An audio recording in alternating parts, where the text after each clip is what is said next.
Well, if you can't stand the heat of the inquiry, shut down the government.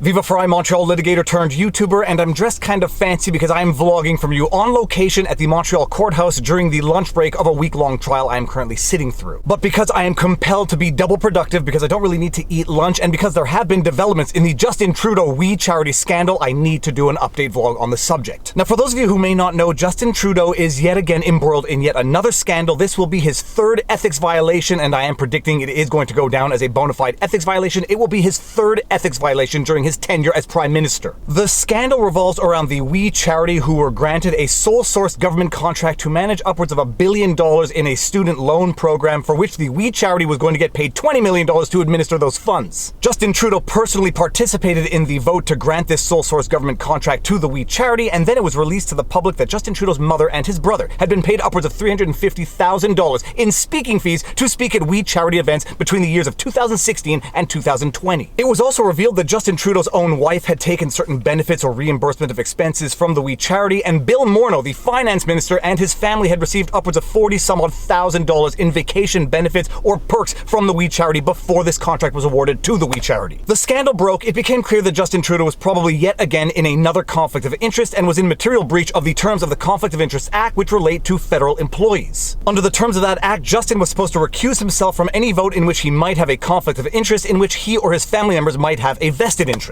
I did a couple of vlogs breaking down the Conflict of Interest Act, the We Charity scandal itself. I'll link one of those videos right here, or both of them. Give them a watch. Oh yeah, also I forgot to mention, Bill Morneau just resigned from his position as a result of the We Charity scandal. And in the context of the scandal, inquiries were being held. Justin Trudeau was called as a witness and was being grilled by one Pierre Poilievre, and he was doing a great job before the lights went out during that cross-examination. So you're not going to answer the question about how much your family received? Okay, you're right. Hold it, gentlemen, if you...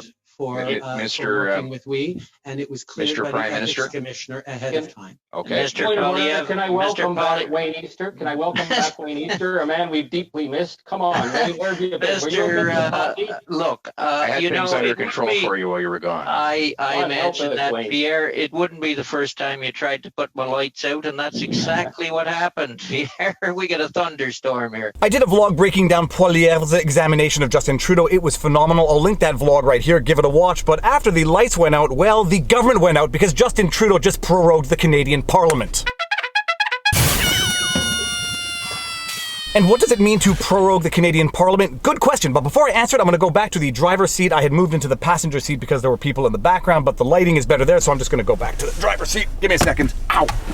Oh God! All right, I'm in focus and that lighting is much better. Prorogation of Parliament, what on earth does it mean? Prorogation in Canada, from Wikipedia, the free encyclopedia. From Wikipedia, so take it for what it's worth, but when it comes to non-political issues, Wikipedia still tends to be relatively good. Prorogation is the end of a parliamentary session in the Parliament of Canada and the parliaments of its provinces and territories. It differs from a recess or adjournment, which do not end a session, and from a complete dissolution of Parliament, which ends both the session and the entire Parliament, requiring an election for the House of Commons in the bicameral federal parliament and the singular legislative chamber of the unicameral provincial parliaments. Alright, so set aside that very complicated last part of the question. Bottom line, normally prorogation ends a parliamentary session. In the Canadian parliamentary system, the legislature is typically prorogued upon the completion of the agenda set forth in the speech from the throne and remains in recess until the monarch or governor council in the federal sphere or lieutenant governor in a province summons parliamentarians. From 2008 to present, prorogation has been the subject of discussion among academics, the Canadian public, and their political representatives. And in order to really understand what prorogation of Parliament means, we need to understand what that term speech from the throne means, because it sounds very fancy. Speech from the throne. The speech from the throne opens every new session of Parliament. The speech introduces the government's direction and goals and outlines how it will work to achieve them. So bottom line, normally the speech to the throne opens the parliamentary session. The government says what they intend on doing in that session, and once they've achieved all of their goals as stated in the speech to the throne, they prorogue government until the next parliamentary session. The only problem is that prorogation of Parliament hasn't really been used much in the last decade, and when it has been used, it has been highly politicized. Prorogation is a routine action including in quote situations where governments need to stop and refocus, end quote. I have no doubt Trudeau needs to stop and refocus, and we will get back to this, but let's get to the controversial aspect of the prorogation of Parliament. At the same time, arbitrary use of the power of prorogation can quote unbalance the very fragile balance of power that exists between the different parts of government, end quote. And a few examples of prior political use or abuse of the prorogation process. In 2002, 2022, Governor-General Adrian Clarkson accepted Prime Minister Jean Chrétien's advice to prorogue Parliament, allowing Chrétien to avoid tabling a report to the House of Commons Public Accounts Committee regarding the sponsorship scandal that surrounded Chrétien's party at the time. That sounds kind of familiar.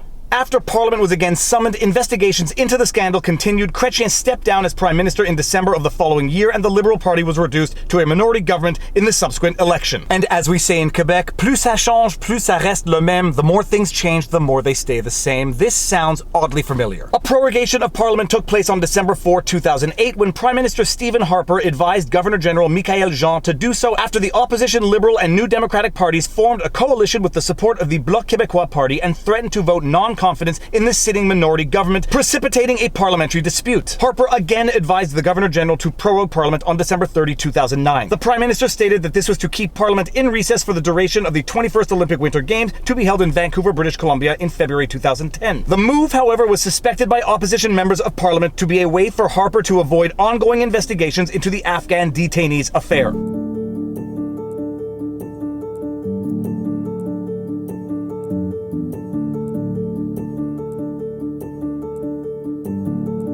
In 2008 and 2009, there were calls to reform the prorogation process as a result of what seemed to be political abuse, and guess what? The Liberal Party were among those calling for that reform. 5 days later, Liberal Party of Canada leader Michael Ignatieff also called for limits to the ability of the Prime Minister to advise the prorogation of Parliament, his plan requiring the consent of the House of Commons of Canada following 10 days written notice and debate. And the calls for reform didn't end there. They actually resurfaced during the 2015 federal elections, and this is just a thing of beauty to read in hindsight. During the 2015 federal election, the Liberals pledged to refrain from proroguing for political gain, accusing the Conservatives of taking advantage of prorogation to avoid scandal. Quote, "We will not resort to legislative tricks to avoid scrutiny," end quote, their platform read. Quote, "Stephen Harper has used prorogation to avoid difficult political circumstances. We will not." End quote. Which reminds me of another expression: if politicians didn't have double standards, they would have no standards at all. Because in the prime of the We Charity scandal, what does Justin Trudeau do? He prorogues government until September 23rd. First the lights go out, then the government goes out. Parliament prorogued until September 23 as Trudeau government reels from We Charity controversy. Parliamentary business, including committees probing We Charity matter, is suspended. And as we also say in the industry, oh, well, isn't that convenient? Parliament is prorogued until September 23rd, giving the Liberal government an opportunity to relaunch its agenda and refocus as it reels from an ethics controversy. Parliamentary business, including committees probing We Charity student volunteer grant controversy, is suspended. Prime Minister Justin Trudeau had sought approval to suspend Parliament from Governor-General Julie Payette, who will deliver a speech from the throne on September 23rd, the same week the House of Commons was previously scheduled to return. Justin Trudeau is shutting down Parliament for over a month. He is shutting down the very committees that were investigating his third ethics violation. What can you say? It's good to be king. So that is an update on the We Charity scandal. The very government that had faulted the Conservative government for political exploitation of the prorogation process to avoid scrutiny has now politically exploited the prorogation process to avoid scrutiny. And notwithstanding all of this corruption, political double standards, chicanery, apparently according to the Canadian press, 38% of all Canadians would vote for Trudeau again.